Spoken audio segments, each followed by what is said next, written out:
Sarah bangun setiap pagi sebelum subuh, menyiapkan sarapan, menyetrika baju kerja suaminya, lalu membangunkan Reza dengan lembut.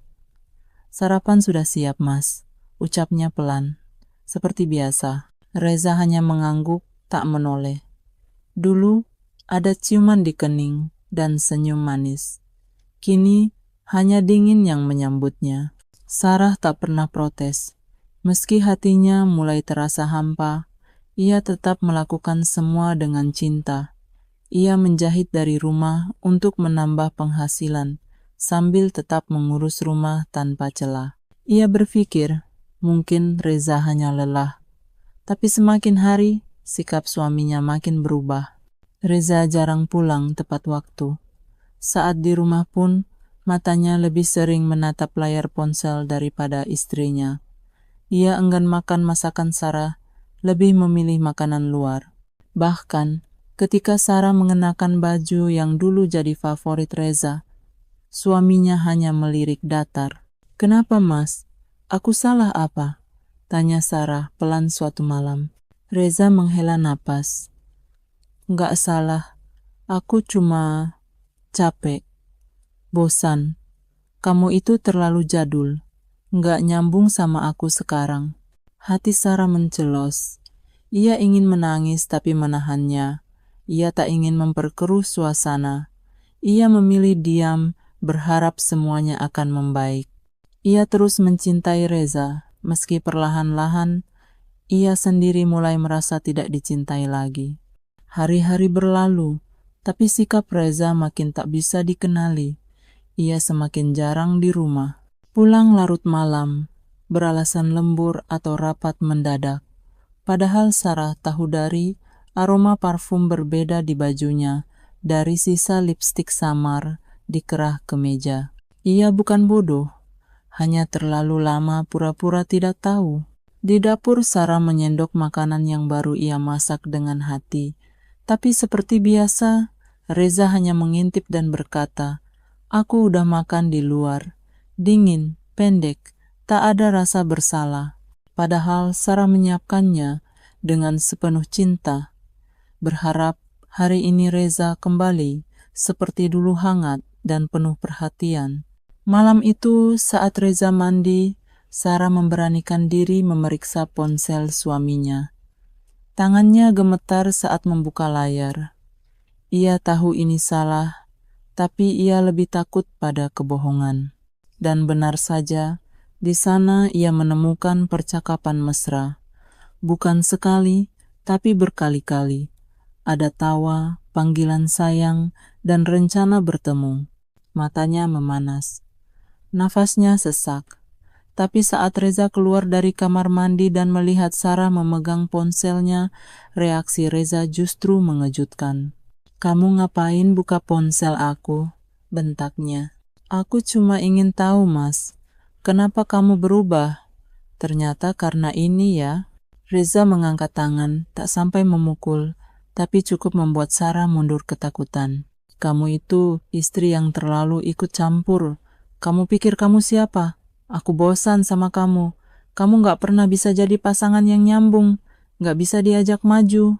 Sarah terdiam. Air matanya jatuh tanpa suara. Ia menunduk, memeluk dirinya sendiri. Semua rasa sakit yang ditahannya selama ini meledak dalam diam. Malam itu, ia tak bisa tidur. Di sampingnya, Reza mendengkur tanpa rasa bersalah, seolah tak terjadi apa-apa. Sementara, Sarah menatap langit-langit kamar dengan mata sembab. Hatinya penuh tanya, kenapa kesetiaan dan kebaikan saja tidak cukup untuk dicintai? Haruskah aku tetap bertahan? Atau pergi demi menyelamatkan diriku sendiri? Pagi itu, suasana rumah sunyi. Reza bangun seperti biasa, tapi tak mencium aroma masakan. Tak ada suara lembut Sarah, tak ada sapaan pagi yang menenangkan. Dapur kosong, kamar rapi, dan di atas meja makan hanya ada sepucuk surat. Tangannya meraihnya dan membaca dengan tergesa. "Mas Reza, terima kasih sudah pernah mencintaiku, walau hanya sebentar. Aku sudah mencoba menjadi istri yang baik, sabar, dan taat. Tapi mungkin bukan aku yang Mas butuhkan sekarang. Aku pamit, bukan karena benci, tapi karena aku ingin menyelamatkan hatiku yang terus kau lukai. Maaf jika aku pergi tanpa bicara. Aku lelah menangis sendiri. Semoga Mas menemukan apa yang dicari. Sarah. Reza terpaku. Untuk pertama kalinya, rumah terasa begitu hampa. Ia berjalan ke kamar, ke dapur, ke ruang tamu, semuanya bersih tapi sunyi. Tak ada Sarah. Tak ada senyuman yang biasa menyambutnya pulang. Tak ada tangan lembut yang menyeka keringat di dahinya. Hari itu, Reza mencoba menghubungi Sarah. Puluhan panggilan tak dijawab, pesan hanya dibaca, tak dibalas. Ia bahkan mendatangi rumah mertuanya, tapi orang tua Sarah hanya menjawab dingin. Sarah tidak ingin diganggu, biarkan dia tenang. Hari-hari berlalu dalam penyesalan. Setiap sudut rumah kini mengingatkannya pada wanita yang ia sakiti. Bekas lipatan sajadah Sarah, kain jahitannya yang masih tersimpan rapi, hingga aroma khas tubuhnya di bantal. Semua menusuk hati Reza. Reza mulai berubah. Ia tak lagi dekat dengan wanita lain. Ia mencoba memperbaiki diri, merapikan rumah, memasak seadanya, bahkan menangis dalam diam. Tapi semua itu terasa percuma karena wanita yang selama ini ia abaikan telah pergi, bukan ke tempat yang bisa dijangkau oleh kata maaf. Dan yang paling menyakitkan, ia pergi tanpa membawa benci. Ia pergi karena cinta yang terlalu tulus, tak sanggup lagi terluka. 2 tahun berlalu sejak kepergian Sarah. Rumah yang dulu penuh rutinitas kini menjadi ruang sepi tanpa arah. Reza hidup sendiri, tanpa istri, tanpa cinta. Ia mencoba menata ulang hidupnya, lebih rajin bekerja, lebih banyak ibadah, dan bahkan ikut kegiatan sosial. Tapi semuanya terasa kosong. Setiap kali ia duduk di meja makan, terbayang wajah Sarah yang dulu selalu menunggu dengan sabar. Ketika hujan turun, ia teringat bagaimana Sarah selalu menyeduhkan teh hangat dan menyelimuti kakinya. Semua hal kecil yang dulu ia anggap biasa, kini menjadi luka paling dalam.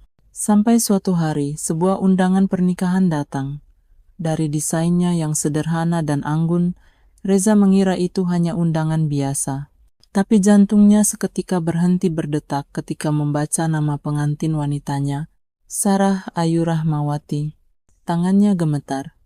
Ia membaca berulang kali, dan di sudut kanan bawah tertulis nama mempelai pria, Dr. Fajar Pratama. Reza terdiam. Tak tahu apakah harus bahagia karena Sarah akhirnya menemukan kebahagiaan, atau hancur karena bukan dia yang berada di sisi wanita itu. Hari pernikahan pun tiba. Reza datang. Ia berdiri di antara tamu-tamu yang tersenyum bahagia, tapi hatinya seakan runtuh saat melihat Sarah duduk anggun di pelaminan. Wajahnya teduh, senyumnya lembut, bukan senyum kepura-puraan, tapi ketenangan yang tak pernah ia lihat sebelumnya. Fajar, suami baru Sarah, menatap istrinya penuh cinta dan hormat. Dan saat mata Sarah dan Reza bertemu, waktu seolah berhenti. Tak ada kemarahan, tak ada dendam. Sarah hanya tersenyum kecil, menunduk hormat, lalu kembali menatap ke depan. Reza tersenyum getir.